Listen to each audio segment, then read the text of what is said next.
네, 중학교 1학년 때 저희 반 반장의 집에 생일 파티에 초대를 받아가지고 간 적이 있습니다. 네, 그 당시에 제 친구의 집은 제 지금 기억에 그 빌딩을 소유하고 있는 집 주인 아들이었고, 지금 우리들이 살고 있는 집보다, 지금 저와 여러분이 살고 있는 집보다도 30몇 년 전인데 더 좋았던 것으로 기억합니다. 저희가 오락실 가서 50원 넣고 오락하던 시절이었는데 집에 오락기가 많이 있었고요. 집 천장 위에서 이렇게 뭐가 밖으로 길게 이렇게 나와 있는데, 그때 뭔지 몰랐는데 스키였어요. 스키. 그러니까 30몇 년 전에 그런 정도의 문화를 즐기던 집이었습니다. 당연히 저희가 다른 사람의 집에 가면 비교를 하죠. 이 집은 우리 집과 비교해서 어떻구나, 그런 생각을 했었는데, 그때에 사실 저는 이 집은 좋은데, 그때 당시에 저는 저희 아버지가 목회하는 그 교회 바로 옆에 조그마한 천막에서 살고 있었는데 그렇게 비교하는 생각이 별로 들진 않았어요. 근데 대학교 1학년 때 입학을 해서 그 당시에 여기 양재역 근처에 있는 제 친구네 집에 5월 달쯤에 놀러 가게 됐습니다. 그 친구 아버지는 이제 제가 대학 들어가기 좀 전에 이제 그 전두환 대통령 5공이 마무리됐는데, 그 5공 때 청와대 비서실에서 일하던 분이었고, 그때 당시에 그 집도 뭐 지금 저희들 집보다는 훨씬 좋은 집이었던 걸로 기억해요. 그런데 제 마음 상태가 좀 달라졌던 것 같아요. 중학교 때 저는 거기 가서 그런 비교의식에 사로잡히지 않았는데, 대학교 1학년 때 그 집에 가가지고 화장실에서 제가 이 화장실이 우리 집보다 더 화려하다라는 생각을 했던 걸로 기억합니다. 사실 우리가 비교하지 말아야 된다라고 얘기하는데 불가능한 거예요. 우리가 어떻게 비교를 안 합니까? 내가 다른 사람하고 딱 옆에 서면 키부터 비교가 되잖아요. 그죠? 내가 다른 사람들과 이야기를 하다 보면 벌써 우리의 학력, 사회적인 경력들, 그 다음에 여러분 그냥 요즘에는 더 그런 사회가 됐어요. 나는 무슨 동에 삽니다. 이 자체가 비교잖아요. 사실 우리가 어떻게 비교를 안 합니까? 사람들이 많이 얘기해요. 우리 모든 불행은 비교의식 속에서 오니까 비교하지 말아라. 저는요, 너무 무책임하고 비현실적인 얘기라고 생각해요. 어떻게 비교를 안 하죠? 그죠? 다른 사람 딱 보면 어떻게 비교를 안 하죠? 우리 많은 여성분들 드라마를 보면서 공유와 여러분의 남편 비교합니까? 안 합니까? 사실 여러분, 우리가 이 비교의식에 사로잡혀서 대부분 살아가고, 사실 말대로 우리는 그 비교의식 때문에 불행합니다. 오늘 한 가정의 이야기가 나오는데요, 이 한나라는 여인이 있어요. 이 한나라는 여인은 제가 볼 때는 중산층 이상의 상당히 행복한 가정에 살아가고 있어요. 한번 살펴볼까요? 1장에 그의 1절 그 남편을 소개합니다. 에브라임 산지 라마다임 소빔에 에브라임 사람 엘가나라 하는 사람이 있었는데, 그 사람을 아버지, 할아버지, 증조 할아버지, 고조 할아버지까지 소개합니다. 보통 누군가를 성경에서 자세히 선대를 언급하는 건 그 사람의 집안이 대단히 유력한 집안이라는 뜻이에요. 두 번째로 이 남편은 집안도 좋은데 교만하지 않고 아주 신앙이 좋았어요. 3절을 보면 이 사람이 매년 자기 성읍에서 나와서 실로에 올라가서 만군의 여호와께 예배하며 제사를 드렸는데, 신앙이 매우 좋아요. 매년 여호와께 제사를 드려요. 세 번째가 더 압권이에요. 이 엘가나가 자기 한나에게 더욱더 사랑을 했기 때문에 그 한나가 슬프고 때로는 단식 투쟁을 할 때 이렇게 옆에서 이야기를 합니다. 한나여, 어찌하여 울며 어찌하여 먹지 아니하며 어찌하여 그대의 마음이 슬프냐? 내가 그대에게 10 아들보다 낫지 아니하냐? 사실 이 엘가나는 좋은 집안에 신앙도 있고 또 아내를 이렇게 사랑하고 챙겨주는, 그러나 한나는 여러분 알다시피 매일 울며 먹지 아니하며 슬픈 마음으로 지냅니다. 왜 그렇죠? 그에게는 자식이 없습니다. 여러분이 잘 알다시피 1장 2절에 보면 그에게 두 아내가 있었어요. 두 아내가 있는 것이 혹시 힘들지 않았겠느냐? 여러분 너무 현대적 시각으로 과거를 바라보는 거예요. 과거에는 중혼이 훨씬 더 흔합니다. 한 사람이 한 사람만 만나서 사는 경우는 많지 않고요. 특별히 자녀가 없는 경우에는 꼭 중혼 이상의 혼인을 해요. 자녀가 없었던 그것이 문제였습니다. 또 물론 이제 이런 문제가 발생했던 거예요. 아까 전에 여러분 기억하시죠? 성전에 가서 올라가서 제물을 나눌 때 한나에게는 갑절을 주었다. 좀 차별했던 거예요. 왜? 두 사람의 와이프가 있는데 한 사람은 자녀가 있고 한 사람은 없으니까 이 와이프를 사랑하는 입장에서는 뭐 반지를 사줘도 좀 2배로 사주고 여행을 데려가도 좀 더 해주고 이러고 싶은 마음이 있었겠죠. 그래서 이 한나에게 잘해줬어요. 그러면 반대로 어떤 일이 벌어지죠? 반대편에서 시기하고 질투하겠죠. 이제 이런 아주 전형적인 드라마예요, 이게. 좀 어려워서 도와줬는데 왜 저 사람만 편애하느냐 하면서 자기가 있는 자녀 가지고 이제 그 다른 와이프를 힘들게 하는, 그렇죠? 그래서 분인나가 격동시키는 거죠. 그래서 이 분인나가 두 자녀가 있었는데 여호와께서 그에게 임신하지 못하게 하심으로 그의 적수인 분인나가 심히 격분하여 괴롭게 하였다라는 거죠. 여기에서 또 한 가지, 한나는 어디에 가나 그 자녀의 문제 때문에 행복할 수가 없어요. 성전에 갔더니 1장 3절에 보니까 엘리의 두 아들 홈니와 비느하스가 있어요. 여러분 아시죠? 홈니와 비느하스가 딱 봐도 아주 싹수가 노란 인간들이에요. 근데 이 싹수가 노랗지만은 한나에게는 어떻게 보일까요? 야, 저기는 아들이 2명 있고 아버지의 대를 이어서 제사장을 하고 있네. 그것도 상처예요. 한나의 마음이 그러하니까 그가 성전에 가서도 평안할 수가 없는 거예요. 자, 그러면 어떻게 해야 될까요? 가는 데마다 다 아이가 없어야 될까요? 가는 데마다 다 나처럼 가난해야 될까요? 가는 데마다 우리는 나보다 더 못한 사람들만 있어야 되나요? 한나는 좋은 조건에 훌륭한 남편과 살고 있었지만 한 번도 행복한 적이 없는 그런 여자예요. 비교의식 속에 불행한 실존이라는 거죠. 아무리 남편이 잘해주고 아무리 남편이 사랑을 베풀어도 그는 자기가 없는 것밖에 보이지 않아요. 자기가 없는 것을 통해서 스스로 불행한 여자라고 단정 짓는 거예요. 그리고 교회에 가서도 슬퍼하는 거예요. 여러분, 사람이요, 이렇게 비교하는 이런 상황 속에 대부분이 살죠. 사람은 되게 좋은 게 아무리 많아도요, 계속 나쁜 거, 자기가 더 불리한 거 가져와서 그것이요, 사람을 힘들게 만들어요. 문제는 뭐냐면 그게 사실은 본인을 힘들게 만든다는 것입니다. 우리 교회는 공동체성을 강조하죠. 여러분 서로가 많은 시간 부딪히고 교제합니다. 그렇다 보면 우리는 어쩔 수 없이 서로를 알게 되고 때로는 비교할 수밖에 없죠. 그런데 우리가 그런 남의 기도 제목을 위해서 기도해주고 또 그 사람이 잘 되는 것을 축복할 수 있으면 우리 교회 얼마나 좋아요. 나보다 잘 되는 사람이 많을수록 얼마나 좋아요. 그런데 우리는 나보다 잘 되는 사람이 조금이라도 있고 나보다 더 나은 사람이 조금이라도 있으면 못 견뎌요. 여러분, 이런 상황 속에서 사실 저희가 어디에 가서 행복할 수 있을까요? 여러분, 이 한나가 교회에 가서 사람들에게 환영을 받을까요? 벌써 제사장부터 눈치를 볼 것 같아요. 아, 오다 무슨 일이 있었구나. 눈치를 볼 것 같아요. 예? 벌써 목사가 아이고 뭐 이렇게 다가가서 말 걸기도 좀 껄쩍지근해요. 그렇죠? 성도들이 같이 밥 먹고 기도 제목 나누자 그래도 딱 침묵해가지고 눈썹 갈매기처럼 만들어가지고 가만히 있어요.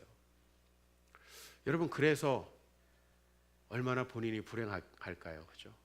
다른 사람들이 아무리 그를 사랑하려고 해도 한나는요, 사랑할 수 없는 여인이에요.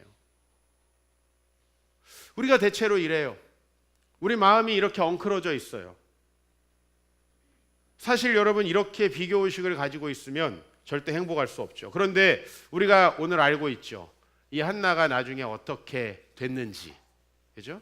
왜 사무엘상 1장이 이렇게 평범하고 속 좁고 불행한 여자를 소개하고 있는지. 사실 사무엘상 앞에 뭐가 있어요? 룻기가 있고 그 앞에 사사기가 있어요.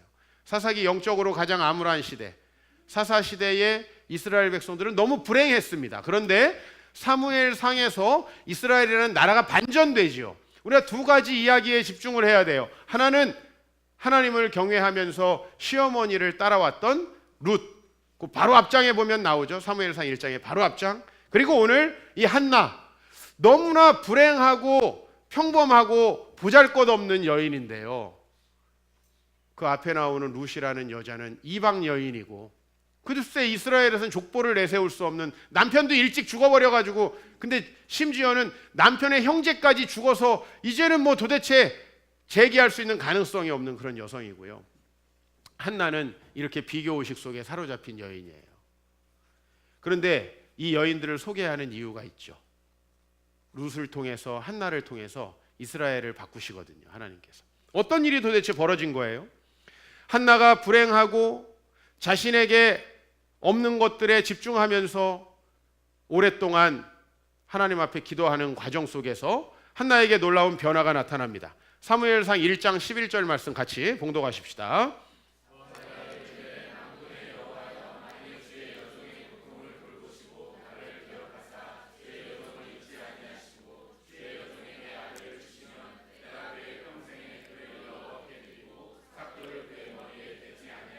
아멘. 여러분, 이 기도는 어떻게 보면 너무 당연하죠. 그냥 나에게 가장 결핍되어 있는 거 달라고 하는 거예요. 돈이 없는 사람 돈을 달라고 하는 거예요. 자녀가 없는 사람 자녀를 달라고 하는 거예요. 내 직업, 커리어에서 성공을 원하는 사람 성공을 달라고 하는 거예요. 그런데 그렇게 불행 속에서 오늘 이 기도의 초점은요, 앞에 있는 게 아니에요. 누구나 자녀가 없으면 자녀를 원하고, 행복한 가정이 없으면 행복한 가정을 원합니다. 그런데 여러분, 대부분의 경우가 어때요? 그 자녀가 주어지지 않으면 하나님을 원망하고, 그 다음에 자녀가 있는 사람들 만나기 싫어서 외톨이로 생활하는 거예요. 동창회도 안 나가고. 자, 자녀가 있으면 어떻죠? 그 자녀가 우상이 돼가지고 하나님이고 뭐고 없는 삶이 시작되는 거예요. 대체로 이 두 갈래로 나아가는 거예요. 그런데 오늘 이 한나는 하나님께서 만약에 나에게 아들을 주신다면 평생에 그를 여호와께 드리겠다, 뭐 신앙교육 잘 시키겠다, 교회에 보내겠다, 이게 아니에요. 근데 오늘 여기 삭도를 그의 머리에 대지 않겠다는 건 뭐죠? 이스라엘 백성들은요, 하나님의 은혜에 감사해서 일정 기간 혹은 일생을 하나님 앞에 자신을 드리는 서원을 할 수가 있었어요. 그게 바로 나실인이라는 제도인데요, 성경에서 대표적인 나실인이 누구예요? 삼손하고 사무엘이에요. 대표적인 나실인이. 일정 기간만 또 나실인이 될 수도 있어요. 내가 1년 하나님 앞에서 이렇게 살아가겠습니다. 그러면 그 기간에 삭도, 술 마시지 않고, 삭도 머리에 대지 않고, 시체를 가까이 하지 않으면서 하나님의 일을 감당합니다. 근데 오늘 이 여인은 이제 진심으로 하나님께 모든 주권을 맡기기 시작했어요. 왜 나는 안 돼? 왜 나는 이렇게 불행해? 왜 저 여자가 나를 괴롭혀? 라는 것이 아니라, 이 모든 것은 하나님께로부터 왔고 나는 그 하나님의 섭리를 존중한다는 거예요. 그 특징이, 그것이 그러면 어느 구절 속에 나타나느냐? 오늘 이 기도의 끝에 사무엘상 1장 18절에 보면, 그가 가서 먹고 얼굴에 다시는 근심 빛이 없더라 하는 거예요. 지금 해결됐나요? 자녀가 주어졌나요? 아무 변화가 아직 없습니다. 그러나 이 한나는 오랫동안 고통스럽게 하나님과 씨름하면서 왜 나는 이렇게 불행하게 살게 했냐는 비교의식 속에서 살다가 이제 그 비교의식 속에 자유해진 거예요. 분명히 자녀가 주어진 것도 아니고 뭔가 상황의 변화가 있었던 것도 아니에요. 그런데 그때부터 근심 빛이 없어요. 자, 그러면 어떻게 회복이 되나요? 우선 가족이 회복이 되겠죠. 남편과의 관계가 더 아름다워지겠죠. 이 사람이 교회에 와서 소급을 한다고 쳐봐요. 그 전에는 혹시 내가 내 자녀 얘기를 하면 상처받을까 봐 그 사람들 조심해야 돼요. 혹시 오늘 아침에도 교회 오다가 싸웠을까 눈치 봐야 돼요. 왜 내 주변에서 관계가 단절되냐면 내가 불편하기 때문이에요. 사람은 사랑스럽고 만나고 싶은 사람은 주변에 사람이 많게 돼 있고 사람이 자기를 좋아할 수 있는 거예요. 근데 우리는 보통 한나 같은 여인이 교회에 오면 교회에서도 별로 나를 사랑하지 않고, 목사님도 나를 별로 사랑하지 않는 것 같아. 사실 사랑하고 싶어도요, 마음 상태가 이렇게 엉클어진 사람하고는 대화하기가 너무 힘들어요. 한나에게 그 마음이 사라졌어요. 아무 상황의 변화가 없지만 오늘 한나에게는 이미 하나님 나라가 임했어요. 여러분, 한번 제 말씀을 믿고 여러분의 마음속에 이런 비교의식에서 자유로워서 여러분들이 정말 하나님의 말씀에 순종하며 행복하게 살아보십시오. 그럼 분명히 상황이 달라집니다. 분명히 상황이 바뀝니다. 그렇게 변화된 평화로운 마음을 가지고 살아가는 여러분들을 주변 사람들이 좋아하게 됩니다. 주변 사람들이 여러분들과 이상하게 예전에는 만나면 충돌이 있었는데 굉장히 행복해져요. 저도 마음이 비교의식에 가득 찬 목사님을 만나면 불행해요. 왜냐면 어떻게 하든 저의 흠을 잡으려고 그래요. 저 이종필 목사 뭐 나름대로 책도 내고 강남에서 목회하고 개척해가지고 나름 자리 잡았지만 뭐 문제가 있을 것이다, 저 인간. 왜? 비교의식에 사로잡힌 사람은 분명히 사람을 끌어내려야 되거든요. 여러분, 그런 사람하고 불편해서 어떻게 살아요? 그죠? 근데 목사님이 이종필 목사님은 이런 달란트가 있으셔서 이런 사역을 하는구나. 나도 내 달란트를 가지고 이렇게 사역해야지. 그리고 내가 혹시 저 사람에게 좀 배울 점이 있다면 배워야지. 이런 분들하고는 계속 만나서 도움을 드리게 돼요. 만나는 게 평안해져요. 같이 밥 먹으러 나오라 그러면 행복해요. 기뻐요. 마음이 흔쾌히 나가고 싶어요. 이런 사람이 되는 거예요. 상황의 변화가 일어납니다. 하나님께서 그의 태를 여셨습니다. 엘가나가 그의 아내 한나와 동침했을 때 여호와께서 그를 생각하셨습니다. 이제 진짜 놀라운 거는 지금부터죠. 여러분, 자녀가 주어졌어요. 하나님, 제가 드린다는 건 교회에 잘 나가게 하겠다는 얘기지 성전에 바친다는 얘기는 아니었어요. 이렇게 이제 재해석을 하게 되겠죠. 목사님, 그때 내가 뭐 직장을 주시면 내가 뭐 하나님께 헌신하겠다는 건 이렇게 한 10분의 1 정도 바친다는 얘기지 뭐 내가 이렇게 내 삶을 헌신하고 그런다는 얘기는 아니었어요. 목사님, 그때 제가 정말 주님이 나 결혼만 시켜주면 난 주님만 섬기겠습니다. 가정이 소중하니까 가정사역부터 열심히 하고 그 다음에 주의 일을 하는 거죠. 분명히 이렇게 바뀌어요. 그러나 이 한나는 바뀌지 않아요. 그러므로 나도 그를 여호와께 드리되 그의 평생을 여호와께 드립니다. 전혀 말이 바뀌지 않아요.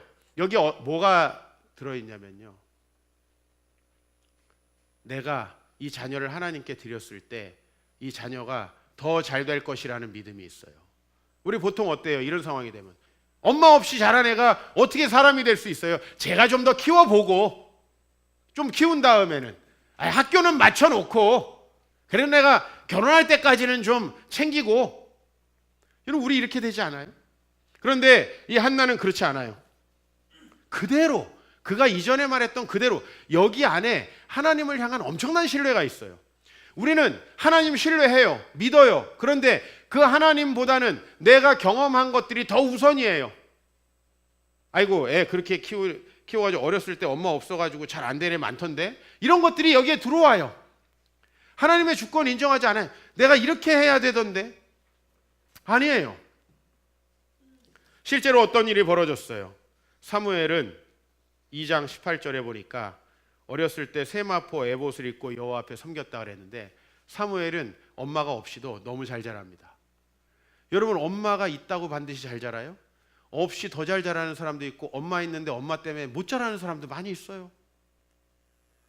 이건 하나님께 달린 거예요. 어떤 사람들 그래요. 목사님, 제가 이렇게 했더니 애가 잘 됐어요. 그거 과학적으로 전혀 근거 없는 말이에요. 우리 모든 것은 하나님께 달려 있습니다. 여러분, 똑같은 조건에 똑같은 환경에서 사람을 키워서 똑같이 되나요? 전혀 그렇지 않거든요. 우린 콩나물이 아니에요. 그렇게 물 주면 똑같이 자라지 않는다고요. 동일한 환경에서도 전혀 다르게 성장하는 자녀들을 보잖아요. 여기에 답이 있는 게 아니에요. 이건 하나님께 정말 달려 있는 거예요. 우리가 할 수 있는 건 뭐예요? 그분의 주권을 인정하는 거예요. 하나님께서 이 한나에게 복을 내리십니다. 하나님의 주권을 인정하는 자의 상황을 바꾸시는 거죠. 2장 21절에 보면 여호와께서 한나를 돌보시사 그로 하여금 임신하여 세 아들과 두 딸을 낳게 하셨고, 이 여자가 언제 애가 없어가지고 울던 여자인지 생각할 수가 없죠. 더 놀라운 건 뭐죠? 저는 사무엘상 16장 13절이 너무 멋있는 장면이라고 생각해요.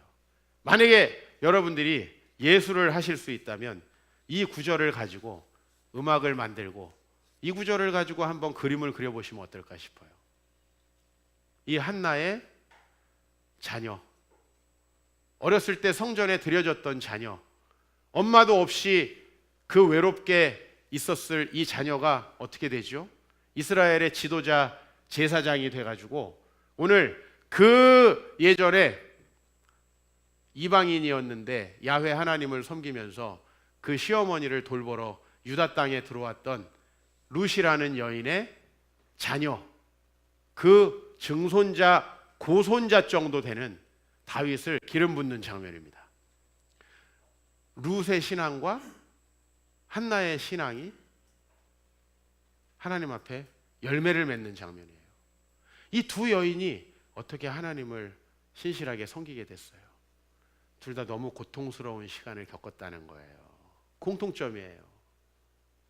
남편, 자기의 또 제부 다 죽었어요. 시아버지도 죽었어요. 아무것도 할 수 없는 시어머니만 달랑 남겨졌고 나라를 떠나요. 모압 여인이었잖아요. 비교의식에 사로잡혀서 너무 불행했던 이 여인. 근데 이 두 여인이 하나님을 만나서 그분의 삶에 대한 그분의 주권을 인정하니까, 그분이 나를 다스리시는 분이시고 그분이 나에게 주신 것에 감사하는 삶을 살기 시작하면서 그들이 자기의 책임을 다할 때 이들의 고통은 오히려 하나님 나라로 가는 소중한 경험이 됐다는 거예요.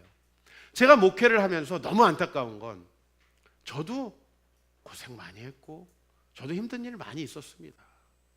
그러나 너무 많은 성도님들이 그 힘들고 어려운 일들이 자신을 불행하게 만들도록 하더라는 거예요. 네?